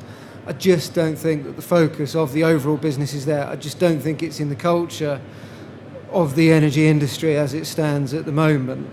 Although we are seeing that move, and I think we're seeing it move in terms of E.ON, for example, have bought Matrix relatively recently. We know that EDF, not EDF Energy, but EDF Group, have just bought an organisation called Dalkia, and all these organisations are, are there, and their primary focus is about efficiency, energy efficiency, reducing our customers' consumption. We don't have. So John's point was there's a conflict of interests. So we don't necessarily see that. So as a sales team, looking after a group of customers, doing the best by those customers we possibly can, what we have to do at a relatively operational level is to go out there and differentiate ourselves, add value. Why us and why not E.ON, why not Empower? And one of the only ways in which we can do that is quite limited, so one of the only ways in which we can do that at the moment is by introducing clever people into the account that can talk about efficiency, can talk about how they should manage their demand side response, experts on installing, kit voltage optimization, kit, whatever it might be. But it's more the route that our relationships with our customers is heading. So that's all I can really add. One very quick comment in response. It's just a conflict of interest issue that's when I hear about E.ON buying companies that are supposed to be focused on energy efficiency, all I see is pictures of them taking these companies out of the market so they can't add the value that they were intending to add. Tesco's are in a very similar position in that they have probably humongous electricity bills, and any reduction in that, instead of them having to find their own engineers to have a look at triad management, seasonal time of day and all that stuff, you can help them out with that, and that will save them money that they can pass on to farmers, etc., etc. It just seems like a raft of crap excuses. So what's the answer to it? Is the answer that there must be some sort of profit cap? Because we as much as people have tried, public opinion, if you like, has tried to sway energy companies into being slightly less greedy and slightly more helpful, it's not worked, has it? We're all in this position now, and there seems to be one set of 6 companies that holds all the cards, all the power, and everybody else is trying to Well, thank you. I suspect this one may run and run, possibly outside the hall here as to whether the energy companies are conflicted, as has been suggested, and perhaps we're wasting our time, or maybe there's an opportunity to do something about that. I think we could have an event just on that one subject. We have time for one more quick question before I ask the panellists to wrap up. Lady in the front.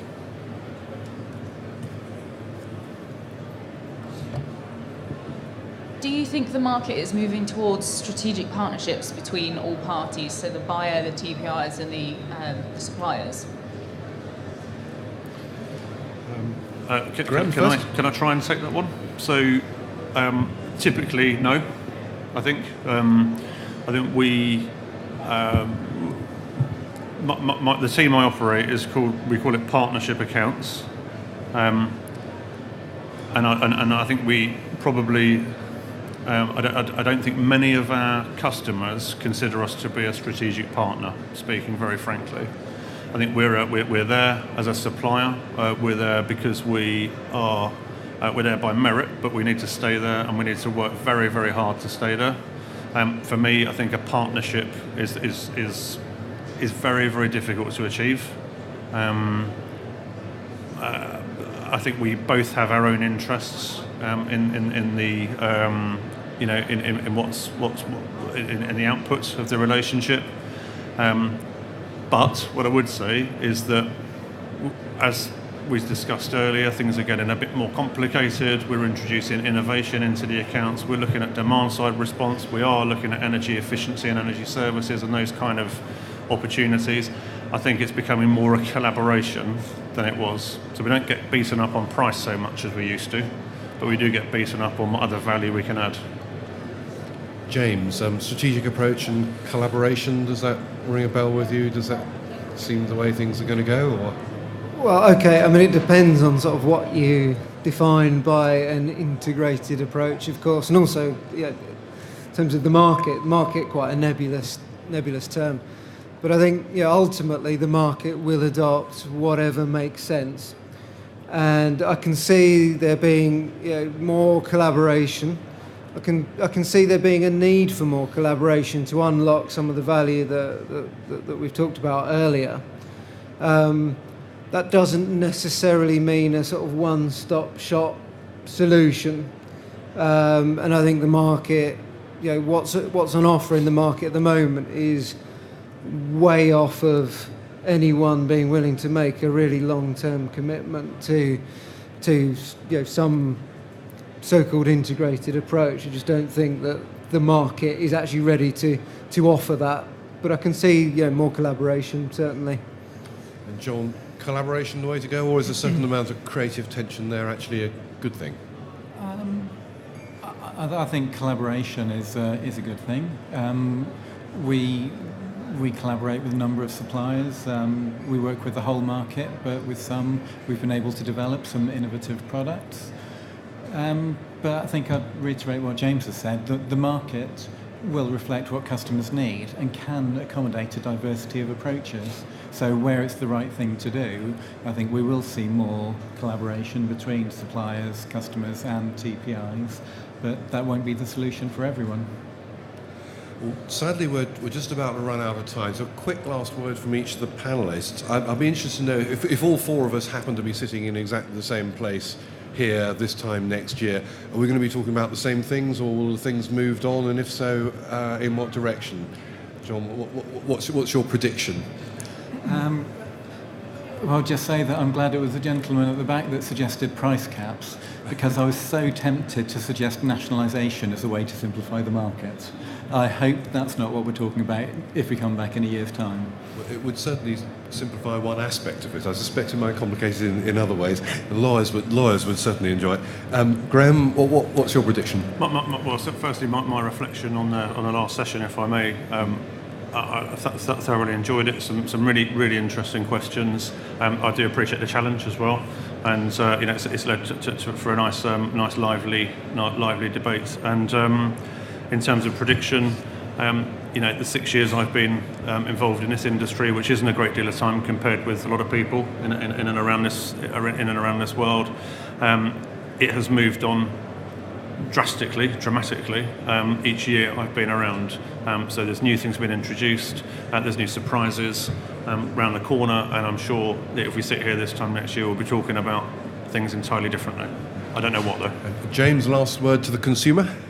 Thank you. I don't make predictions, I manage risk, of course. So in a year's time, well, what I'd hope the position to be in a year's time is that we're not just talking about the potential for demand-side response, but we're talking about how far we've come on the journey and what we've achieved in that for on-demand-side response, what we've actually managed to do.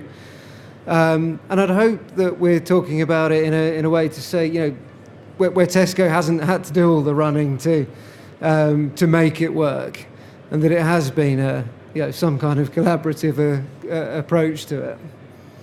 That's what I'd hope. Well, that sounds like a suitably positive note, an optimistic note on which to end. So it just remains for me to thank the organisers for putting it on. Thank you to all of you for attending and participating and making sure it was such a stimulating discussion, and a big round of thanks for our three panellists.